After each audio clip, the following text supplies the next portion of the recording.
네, 오늘 시그널픽에서는 박정화 국민의힘 의원 모시고 자세한 얘기 나누겠습니다. 의원님 어서 오세요. 안녕하세요. 네. 오랜만에 뵙습니다. 이거부터 좀 여쭤봐야 될 것 같은데 어제 동대구역은 안 가신 건가요? 동대구역 안 갔습니다. 예. 뭐 지역구 일정도 있었고 아직 국민들한테 제가 무슨 얘기를 어떻게 외쳐야 되는지 잘 모르겠어요. 그러니까 우리 당이 장외투쟁을 좀 시작을 했습니다만은 글쎄 동대구역 광장보다는 우리 종로가 있는 광장시장을 먼저 가야 되지 않을까라는 생각이에요. 그러니까 시장, 민생 살펴라. 민생, 그다음에 민심, 지금 뭐가 문제인지, 네. 어떤 거를 우리 당이 해야 되는지, 우리 당은 뭐가 부족한지 이런 것들 다 들어보고 난 다음에 시작해야 되지 않을까라는 생각이 있거든요. 두 가지로 좀 나눠보면, 그러니까 첫째 하나는 뭐 기초학습 단계를 거치지 않고 그냥 심화 과정을 먼저 간 듯해요. 그러니까 요리를 할 때 이 식재료의 특징이 어떻게 되는지, 이걸 어떻게 손질을 해야 되는지부터 시작을 해야 나중에 그 중국 음식 하면 좀 웍질, 네. 뭐 이거 할 수 있는 거잖아요. 근데 예. 그런 과정 없이 이제 웍질을 하고 있는 것 아닌가라는 생각입니다. 그러니까 뭐 계엄, 탄핵과 탄핵, 그 다음에 대선, 이런 국면으로 보면 과연 우리 당은 무엇이 부족해서 지금 정권을 뺏겼는지, 어떤 연유로 이렇게 됐는지, 그럼 뭘 고쳐야 되는지에 네. 대한 생각 없이 지금 국민 여러분 우리 좀 도와주세요라고만 하는 거잖아요. 그러니까 이 기초 과정에 대한 정리가 없이 지금 막 얘기를 하니까 국민들한테 이게 많이 소구된다. 막 국민들이 정말 국민의힘 좀 어렵구나. 저 당이 뭔가를 도와줘야겠다. 이런 마음이 들지 않을 것 같은 생각이 좀 듭니다. 예. 그런 아쉬움이 좀 하나 있고. 일단 의석수 부족하죠. 그 다음에 정권 뺏겼으니까 대통령의 거부권도 지금 없죠. 그럼 결국엔 의지할 수 있는 건 국민 여론인데, 과연 국민 여론에 우리 당이 얼마나 가까이 가고 있고 가려운 부분을 얘기하고 있는지에 대한 그 과정 없이 너무 일찍 장외투쟁에 나가고 있는 것 아닌가라는 생각이 우선 하나 드는 아쉬움이 좀 있어요. 국민의힘이 하는 얘기를 좀 들어보자라고 할 거면 국민들도 약간 국민의힘이 하는 거가 좀 안타깝게 느껴지고 뭐 그래야 될 텐데, 그쵸. 일단 정리가 좀 덜 된 채로 나가니까. 그러면 있죠. 그러니까 두 번째 저런 게 있어요. 어제도 결국에 보면은 무슨 제가 이제 어감상 호칭은 제외예요. 예. 뭐 이재명 재판 다시 해야 된다. 뭐 이재명 끌어내려야 된다. 뭐 이런 얘기들만 나오잖아요. 그리고 결국에는 뭐 양당 대표 간에 무슨 똘마니 얘기만 논쟁. 결국 나오고. 그러니까 옛날에 이재명 대표 당시에, 그러니까 대통령 대선 전에 저희 당은 다 그랬어요. 그러니까 총선 때도 그랬고 대선 때도 그랬고 기승전 이재명. 네. 그 이재명 대통령 시켜주면 안 되니까, 이재명한테 정권 주면 안 되니까 모든 걸 다 이쪽으로 넘겨버렸거든요. 가령 뭐 윤석열 전 대통령이 국정을 너무 독단적으로 한다, 아니면 당에서 제대로 된 목소리를 정부에 내지 않는다, 뭐 이런 얘기해도 다 내부 총질이라고 얘기하고, 이재명 대통령 만들어주면 안 되니까 모든 건 다 덮어두자 이렇게 갔잖아요. 네. 지금도 사실은 어제 나온 얘기가 과연 지금 이미 대선이 끝나서 대통령이 돼 있는 상황에서 이재명 끌어내려야겠다, 이재명 재판 새로 해야 된다라는 얘기만 해가지고 국민들한테 이렇게 다가갈까? 이런 측면에서 보면은 두 가지 다, 그러니까 과연 모든 과정을 거치면서 우리가 국민들한테 도와달라고 얘기할 수 있는 단계인가? 두 번째는 우리 당이 정말 고민을 많이 해서 이런 문제로 여러분이 우리를 도와줘야 된다고 얘기할 수 있는 거에 대해서 제시했는가? 이런 점에서는 전 어제 장외투쟁 나간 게 좀 이르게 나갔고, 그게 옳은 건가라는 생각이 조금 듭니다.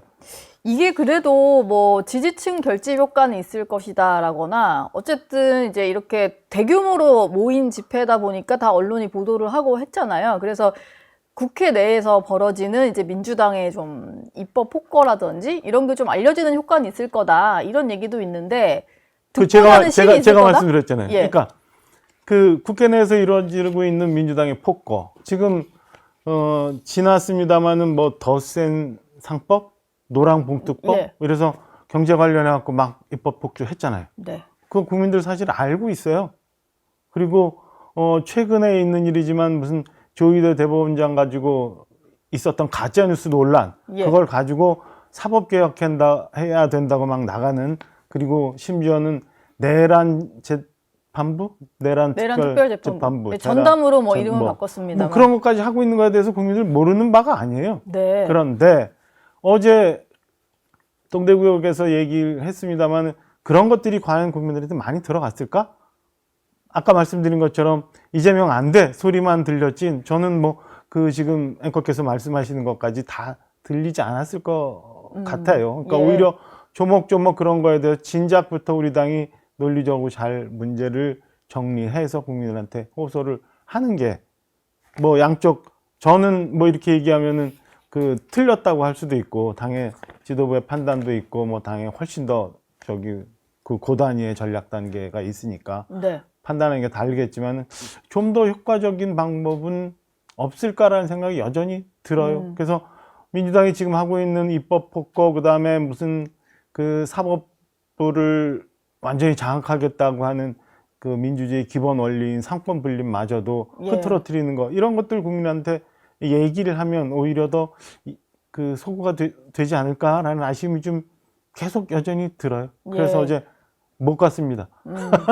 같은 얘기를 하더라도 좀 국민들 귀에 들리게 해야지 뭐 반 이재명 뭐 이런 느낌이 나면 또 민주당한테 공격 빌미만 주게 되는 거니까. 공격 빌미도 그렇고 그런 걸로 모든 것을 다 해결할 수 있다고 생각하는 것 자체를 좀 정리해 가야 되지 않을까. 예. 우리 당이 국민들로부터 신뢰를 잃고 있고 그다음에 특히나 중도층에서는 전혀 우리 당에 대해서 관심을 갖지 않고 있는 이 현상에 대해서 분석을 좀 해서 그럼 어떻게 해야 되는지를 한번 따져봐야 되지 않을까 싶어요.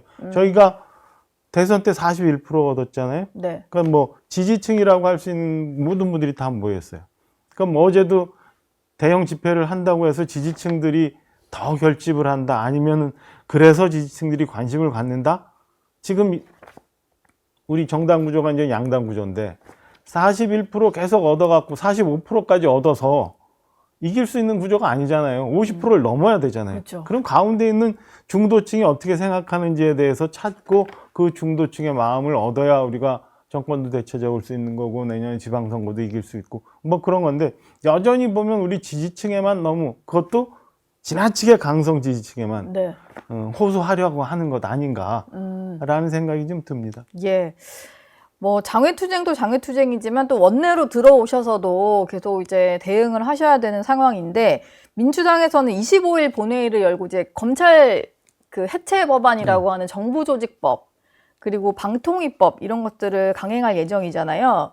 무한 필리버스터를 당에서 한다고 해요. 이건 좀 필요한 과정이라고 보시는 거죠? 지금 이제 두 가지 얘기들이 좀 있더라고요. 하나는 그 문제가 되고 있는 쟁점 법안에 대해서 필버를 하자라는 것과 그 다음에 일부 더 우리가 그 국민들한테 얘기하기 위해서는 모든 법안에 대해서 필버를 걸어서 필리버스터를 해서 이 법안 처리 기간을 좀 늦춰야 여당이 야당에 대해서 좀 신경을 쓰고 협조할 수 있는 부분은 협조할 것 아니냐 이런 얘기들이 있는데 오늘 오후에 정책의총이 있어요. 네. 그래서 거기서 얘기들이 많이 나올 텐데 어떻게 결론이 날지 모르겠습니다만 저는 필리버스터가 사실상 형해화됐습니다. 그게 그 민주당 의석만 가지고도 24시간 내에 끝낼 수 있어서 네. 법안 하나 가지고 오늘 시작하면 내일 그냥 끝날 수밖에 없어요. 그럼에도 불구하고 문제가 있는 거에 대해서 저는 좀 국민들한테 얘기하고 이걸 우리 언론들도 보도가 돼서 국민들이 알게 하는 과정은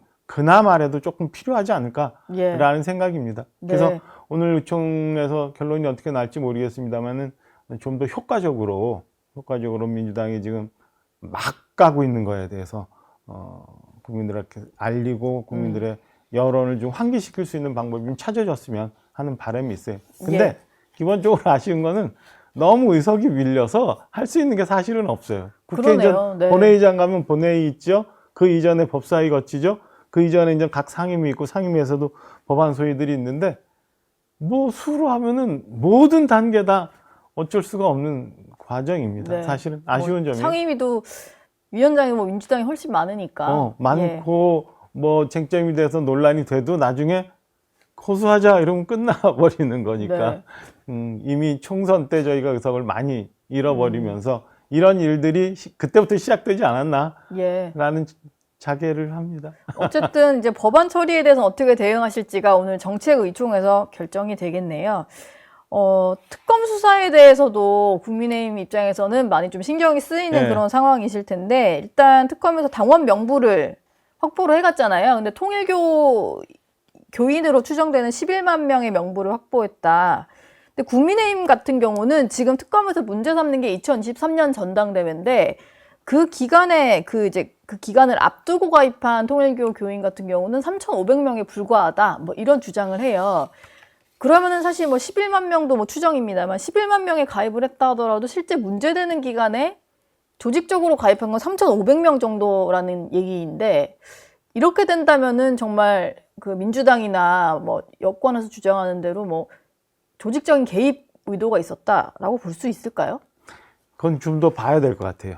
저희가 이제 지금 단정적으로 해서 우리 당에서 얘기하는 것과 특검에서 얘기하는 것과 모든 걸 다 인정을 하고 그걸 기준으로 얘기하기 이전에 사실은 좀 더 충분한 조사가 좀 있어야. 그러니까 2022년인가요? 2023년 전당대회 기간, 그 다음에 대선 후보 뽑는 기간, 이 중에 과연 통일교 신도들이라고 할 수 있는 사람들이 얼마나 많이 입당을 했느냐. 지금 뭐 11만 명이라고 얘기지만 그게 전체가 다 아닐 수도 있고 그 전에 입당했을 수도 있고 이유도 있을 수 그쵸. 있으니까요.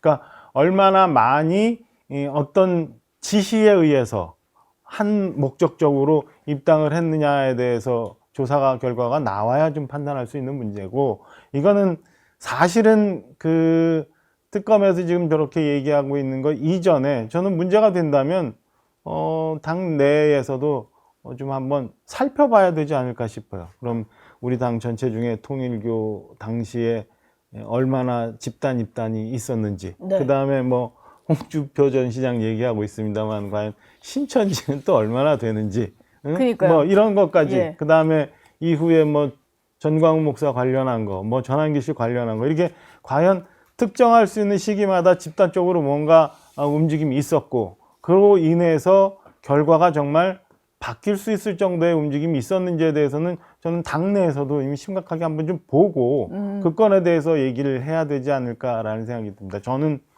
윤석열 대통령 대선 때도 선대본부에 들어가서 일을 많이 했고 국회의원 되고 나서도 당직을 맡으면서 막 했는데, 요즘에 그런저런 얘기들이 나오니까 이건 이제 그게 잘못됐다는 걸 가정으로 하면 그 약하게 얘기하면은 좀 서운하기도 하고, 그러니까 네. 정말 당이 잘 됐으면, 정부가 잘 됐으면 하는 마음으로 열심히 일했던 사람들, 그리고 비가 오나 눈이 오나, 어제도 우리 동대구역 많이 당원들 갔습니다만은 그런 분들 당이 어려울 때 당 도와주려고 내일 팽개치고 갔던 그런 분들의 입장에서 볼 때는 이게 만약에 어떤 특정 종교 집단으로 인해서 집단 입당이 있었고 이로 인해서 본인들이 그 찍었던 어떤 공직 후보자나 아니면 전당대 결과가 바뀌었다고 한다면 네. 서운할 수도 있고, 좀 더 심하게 얘기하면 그분들은 배신감 같은 것도 느낄 수 있다고 봐요. 그럼 예. 당의 신뢰를 회복하기 위해서는 당 차원에서도 이게 어떻게 된 건지 한번 특검과 상관없이 동시에 좀 볼 필요는 진상조사를. 있지 않을까라는 생각입니다. 예. 당시에 근데 대표였던, 근데 2023년은 아닌 것 같긴 합니다만, 이게 뭐 논란이 있었던 당시에 대표였던 이준석, 지금은 개혁신당 네. 대표 같은 경우는 본인도 그때 이런 얘기들이 좀 있어가지고 살펴봤을 때 어떤 조직적인 입당 정황은 발견하지 없었다. 못했다라고 얘기는 하더라고요. 어쨌든 지금은 특검이 수사를 들어온 상황이니까 당 자체적으로도 좀 볼 필요가 있다, 이런 생각이시고요. 저는 뭐 그 자체적으로 한번 점검해 볼 필요는 있지 않나라는 생각입니다. 당이 좀 더 좀 건전하게, 그다음에 네. 건강하게 당이 성장하려면 이참에 한번 좀 점검해 보고 우리 당원들은 어떤 식으로 당원 배가 운동을 해야 되는지, 예. 당의 신뢰를 얻으려면 어떻게 해야 되는지, 이런 거 근본적으로 좀 한번 볼 때가 되지 않았나는 생각이에요. 지금 이제 내란 특검 같은 경우는 개업날 밤에 의혹을 밝히겠다면서 이제 그 국회의장도 불러서 참고인 조사를 했고, 여야 의원들 많이 불러서 조사를 하고 있는데, 한동훈 전 대표에 대해서는 공판전 증인 신문을 좀 예고를 했어요. 한 전 대표는 본인이 쓴 책에도 나와 있고 그동안의 언론 인터뷰에서도 얘기를 많이 했기 때문에 그걸 보면 될 거다라고 하면서 출석하지 않겠다는 의사를 계속 네. 밝히는데, 네. 그럼에도 불구하고 뭐 계속 얘기가 나오고 일각에서는 뭐 강제 구인 가능성도 있다 뭐 이런 말까지 나오잖아요. 이건 좀 어떻게 보세요? 특검선을 넘어서 이제 법원까지 갔는데 사실은 요즘에 저는 특검 뉴스가 조금 시들해진 것 같아요. 개인적으로 볼 때는. 그래요? 이게 좀 시들해지고 특검이 국민들 처음에 막 시작했을 때만큼은 아닌 것 같은데 특검이 그동안 시간도 많이 지났고 예산도 많이 썼는데 과연 효과적으로 수사를 하고 있느냐에 대해서는 한번 볼 필요는 있지 않나 싶은 생각입니다. 그러니까 당일날 저녁에 저도 본회의장에 있었지만 네. 그 본회의장에 있었던 일거수일투족은 다 공개가 됐거든요. 그러니까 텔레비전으로 국민 여러분 다 생중계로 봤고 이후에 한동훈 대표 같은 경우는 이제 책으로 써서 다 기술을 해놨고 보도도 우리 의원들 무슨 심지어는 단톡방에 대한 보도도 다 나와 있어요. 통째로 나왔잖아요. 통째로 다 나왔잖아요. 예. 다 봤으니까 네. 그날 밤에 그 계엄 해제 관련한 본회의장에서의 스케치가 특검에 얼마나 이 진실을 규명하는 데 도움이 될까. 오히려 그런 식으로 따진다면 그 한동훈 대표도 얘기하고 저희 당전에서 자꾸 주장합니다만은 몇 달 전부터 계엄이 있을 거라고 주장했던 분들. 네. 지금 그리고 총리하시는 분. 김민석 총리. 예. 김민석 총리가 처음에 계엄 얘기했는데 모두 다 황당하다고 했잖아요. 네. 당시에 김영현 국방장관도 국회에 나와서 전혀 그런 건 있을 수 없다고 얘기를 했고. 근데 계엄 얘기를 했어요. 아마 이재명 대통령도 뭐 비슷한 얘기를 한 것 같고. 그러면 언제부터 그런 얘기가 있었는지 그게 무슨 근거로 그런 얘기를 했는지 조사를 해서 그 배경을 따져나가는 거는 왜 특검 안 하는지 모르겠어요. 그런 걸 먼저 하는 게 전체적인 상황을 확인할 수 있는 거지 그날 밤에 있었던 거를 굳이 애써 이렇게 참고인 조사를 안 받는다고 법원의 힘까지 빌리려 하는지 네. 잘 모르겠어요. 저는 결과적으로 그러면 좀 전에 말씀드렸던 거지만 특검이 지금 좀 시들해지니까 국민적 관심을 좀 끌기 위해서 또 야당의 어떤 정치인을 활용하려 하는 건 아닌가라는 생각이 하나 들고 예. 두 번째는 뭐 한동훈 대표 우리 당내에서 여러 가지 지금 상황이 있지만은 그 주류 상황은 아니란 말이에요. 그러면은 한동훈 대표 나와서 이런저런 얘기한 걸 가지고 그러면은 분열을 시키려고 하는 것 아닌가 이런 생각도 들고 네. 이미 다 나와 있는 걸 굳이 참고인 조사를 해야 될 이유가 뭐가 있나라는 생각이 듭니다. 그래서 특검이 정말 진실을 규명하려고 한다면 제대로 된 수사, 그다음에 필요한 분들 조사를 하는 게 맞지 특정인 한 사람 오라 가라라고 하면서 국민들의 관심을 이끌려고 하는 거는 옳지 않다라는 네. 생각이 듭니다. 그 박정호 의원이 초반에도 얘기를 하셨던 게 그 여러 가지 좀 준비 작업을 거치고 연구를 거쳐서 웍질에 들어가야 되는데 지금 웍질부터 한다라고 얘기를 하셨습니다. 근데 지금 국민들에게 좀 제대로 전달이 돼야 될 민주당의 어떤 뭐 몰아붙이기식 입법이라든지 뭐 그런 것들이 있잖아요. 제가 지금 여쭤보려고 하는 것은 뭐 조희대 대법원장의 뭐 사퇴를 비롯해서 좀 사법 개혁을 밀어붙이려고 하는 거라든지 여러 가지들 이제 민주당에서 나오고 있는 뭐 법안도 있고 그런데 박정호 의원이 보시기에는 뭐가 가장 좀 문제라고 보세요? 이건 진짜 국민들은 꼭 아셔야 된다. 이거 되면 큰일 난다. 두 가지, 그러니까 뭐 제일 큰 거는 사법 개혁이라고 봐요. 지금 그러니까 내란 특별재판부나 아니면 대법관 숫자를 늘리겠다고 하는 거나 제가 볼 때는 그 배경이 좀 이상하지만 그 배경은 민주당은 전 그렇다고 얘기 안 할 테지만 어찌됐건 삼권 분립이라는 게 이게 민주주의 기본 원리잖아요. 예. 그리고 그건 헌법에도 정해져 있는 거고 그다음에 법원의 임기도 정해져 있는 이유가 다른 권력으로부터 침해받지 않고 옳게 헌법에 따라서 법에 따라서 판단하고 사회가 안정적으로 갈 수 있게 판단해라라는 거잖아요. 네. 그거를 정치 권력이 그러니까 선출됐다는 것만으로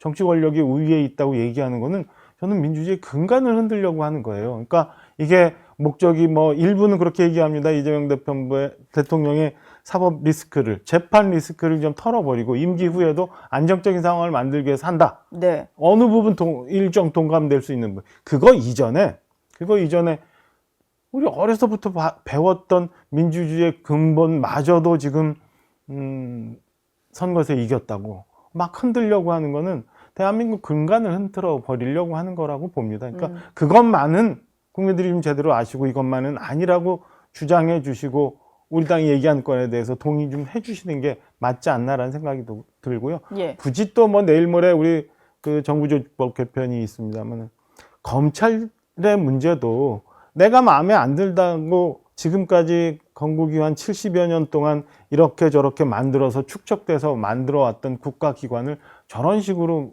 송두리째 망가뜨리고 뭐 해체해버리고 해체해버리면. 자기네들 마음대로 한다면 결국엔 그게 가면 국민들 피해로 가지 않을까. 그런 점에 대해서 좀 고민해 줬으면 하는 생각이에요. 공수처 생기고 난 다음에 형사 수사가 이렇게 잘 진행이 안 된다는 거 아니에요. 그러니까 수사 기소를 분리해버리고 뭐 이렇게 되는 경우 결국에는 국민들이 피해보는 사건이 잘 수사가 진행이 안 돼서 국민들만 자꾸 늦어지고 피해를 보는 것 아닌가. 이런 점에 네. 대해서는 국민 여러분이 좀 챙겨보셨으면 하는 생각이 있습니다. 예. 사실 저도 뭐 어떤 일이 생겨가지고 뭐 고소를 하든 고발을 하든 어딘가 가야 될 수도 있는데 수사기관이 너무 막 많고 혼재가 되어 있으면은 내 수사는 대체 어디서 누가 하는 건지 모르게 되는 이런 상황이 올 수도 그냥 있는 책상 거고. 속에 있는 거죠. 책상 속에 있는 그쵸. 거고 나는 그럼 밀릴 수도 있고. 밀리는 거고 나는 그 변호사 주력을 받아야 되니까 비용만 자꾸 들어가는 거고. 예. 그래서 1년, 2년 그냥 수사만 마냥 느려지는 상황이 오지 않을까. 그런 점에 대해서도 한번 그 깊이 고려를 좀 해줘야 되지 않을까라는 생각입니다. 예, 알겠습니다. 지금까지 박정학 국민의힘 의원 모시고 얘기 나눴습니다. 오늘 말씀 고맙습니다. 고맙습니다. 저희 영상 많이 시청해 주시고요. 좋아요, 구독, 댓글, 알림 설정 꼭 부탁드리겠습니다.